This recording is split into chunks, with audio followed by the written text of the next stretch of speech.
What's up, everybody? It's cold up here today.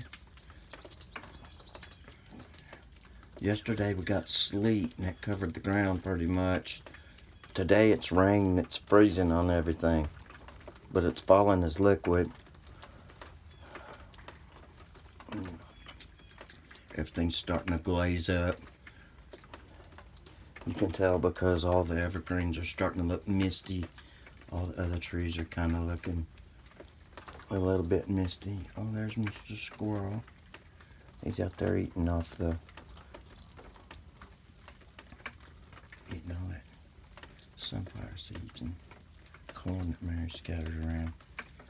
They about cleaned them corn cobs on that stand right there. They're still on top. Anyway, it's cold today. I could go there and look at the thermometer, but I think it's all froze up now. Oh, mean ass squirrel. Yeah, I'm chasing all the birds off.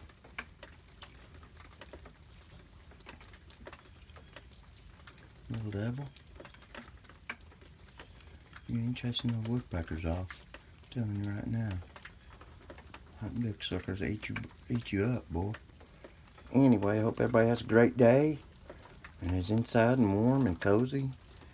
Mary's making a big pot of chicken soup. And we're all fat and sassy up in here. Alright. Out.